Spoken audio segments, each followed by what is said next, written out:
प्रेमनगर विधानसभा की जनता ने बहुत अच्छा कांग्रेस के विधायक को सबक सिखाया है। PS बाबा को उन्होंने धोखा दिया और धोखा देकर के भूपेश बघेल ने मुख्यमंत्री बन गए। राष्ट्रीय नेतृत्व ने तो फैसला लिया कि छत्तीसगढ़ में इस बार नए चेहरे मुख्यमंत्री इन्होंने बनाया है और डिप्टी CM भी नए चेहरे के रूप में छत्तीसगढ़ में बने हैं। नमस्कार, आप देख रहे हैं छत्तीसगढ़ तक। मैं हूं आपके साथ अजय सोनी।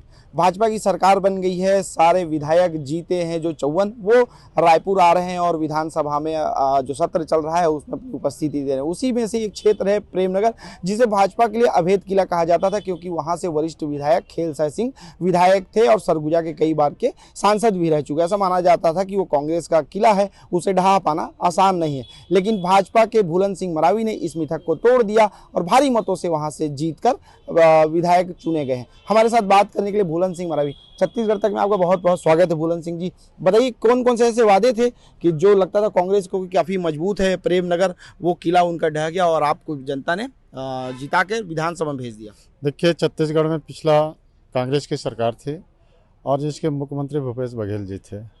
भूपेश बघेल जी बहुत सारे वादा किए थे जिन्होंने अपने वादा को पूरा नहीं कर पाया। इसलिए इस बार छत्तीसगढ़ का जनता और प्रेमनगर विधानसभा की जनता ने बहुत अच्छा कांग्रेस के विधायक को सबक सिखाया है और उन्होंने प्रेमनगर की जनता भारतीय जनता पार्टी को बहुत ज़्यादा मतों से जिता करके इस बार विधानसभा में भेजे हैं। जब वो टिकट दिया आपको प्रेमनगर में उनके खिलाफ, तो मैं भी उस क्षेत्र से रहा हूँ, जानता हूँ, तो कहते थे कि भूलन सिंह को बलि का बकरा बना दिए प्रेमनगर में उतार कर। क्या आपको भी लगा था कि खेलसाय एक दिग्गज नेता और आप ही के समाज से एक बड़े प्रभावशाली चेहरा है, तो थोड़ा सा आप भी विचलित हुए थे क्या कि खेलसाय जी को मैं कैसे हरा पाऊंगा? देखिए, टिकट मिलने के बाद मैं कहीं पर कोई विचलित नहीं था। जनता मेरे साथ थे और प्रेमनगर का जनता खुल करके मेरे साथ थे और इस बार चुनाव में बहुत ज़्यादा समर्थन, जनता का आशीर्वाद मिला है। निश्चित है कि क्षेत्र का जो बहुत सारा समस्या था, स्वास्थ्य के क्षेत्र में हो, चाहे शिक्षा के क्षेत्र में हो, चाहे बिजली के क्षेत्र में, सड़क के क्षेत्र में, सारे काम जो है ठप पड़े हुए थे। इसलिए इस बार प्रेमनगर की जनता ने भारतीय जनता पार्टी के साथ खड़ा होकर के भारी मतों से जीत ली। कौन कौन ऐसे काम रहे होंगे जो आपको लगता है जनता ने विश्वास आप पे आसानी से किया? आप क्षेत्र में निकले होंगे, कई समस्याएं दिखा होगा और आपने कहा कि वो निष्क्रिय विधायक थे, तो ऐसे कौन से वादे थे लगता है कि वो नहीं कर पाए और जनता ने आप पे भरोसा जताया है? और उन भरोसे पे खरा उतरने के लिए कौन कौन सी रणनीति रहेगी, कौन कौन से काम रहेंगे जो करना जरूरी हो जाएगा? देखिए, हमारे देश के यशस्वी प्रधानमंत्री माननीय नरेंद्र मोदी जी हैं। हमारे देश के यशस्वी प्रधानमंत्री जी का जो गारंटी, जो घोषणा पत्र था, उस घोषणा पत्र के आधार पर मातारी बंधन योजना हो, चाहे प्रधानमंत्री आवास योजना का हो, ऐसे सारे काम से जनता इस बार आकर्षित है और हमारे पूर्व विधायक के द्वारा बहुत सारे काम को जिन्होंने नहीं करा पाए थे, जैसे सड़क है, बिजली है, स्वास्थ्य, शिक्षा भी ठीक नहीं है, लचर व्यवस्था था। इसलिए इस बार प्रेमनगर की जनता ने बहुत अच्छा इस बार भारतीय जनता पार्टी के साथ खड़ी हुआ है। सरगुजा में ही सूरजपुर आता है और 2018 में एक सपना देखा था वहाँ की जनता ने कि उन्हें मुख्यमंत्री मिलने जा रहा है, लेकिन वो ठगे महसूस हुए, लेकिन वो सपना भाजपा ने पूरा कर दिया। देखिए, पिछले बार कांग्रेस के घोषणा पत्र में भी था, उन्होंने कहा भी था कि इस बार सरगुजा संभाग से मुख्यमंत्री बनाएंगे, लेकिन कांग्रेस का जब सरकार बना उस समय PS बाबा को उन्होंने धोखा दिया और धोखा देकर के भूपेश बघेल ने मुख्यमंत्री बन गए। इस बार सरगुजा संभाग के 14 सीट में भारतीय जनता पार्टी के विधायक चुन करके आए और निश्चित है उस तौर पर हमारे सरगुजा संभाग को एक आदिवासी चेहरा मुख्यमंत्री के रूप में सामान्य विष्णुदेव शाह जी को मिला है।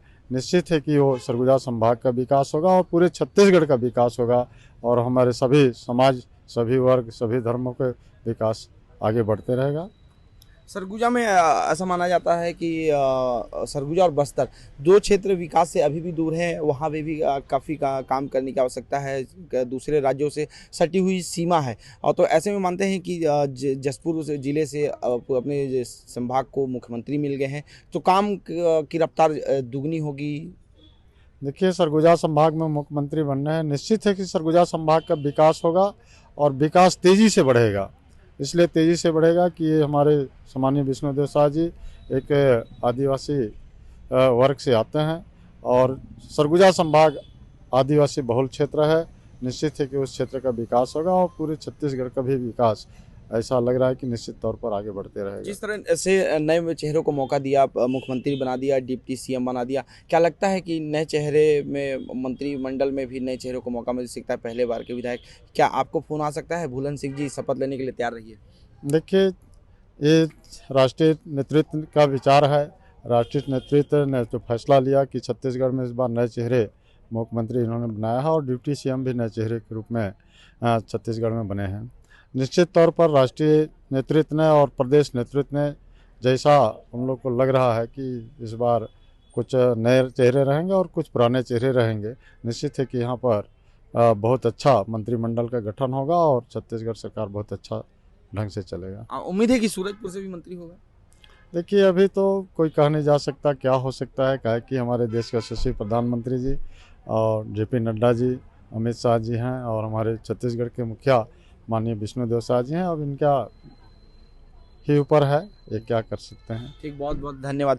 तो ये थे भूलन सिंह मरावी, इन्होंने खेल साय सिंह को हराया, जो कि काफ़ी लंबे समय से वहाँ पे विधायक थे और ऐसा माना जाता है कि खेल साय सिंह आदिवासी चेहरे में एक बड़ा दिग्गज नाम है। उन्हें हराना मुश्किल काफ़ी भरा था, लेकिन भूलन सिंह ने वो कारनामा कर दिखाया और प्रेमनगर की जनता ने एक नया विधायक चुनकर विधानसभा में भेजा है। सहयोगी साहिल के साथ अजय सोनी, रायपुर, छत्तीसगढ़ तक।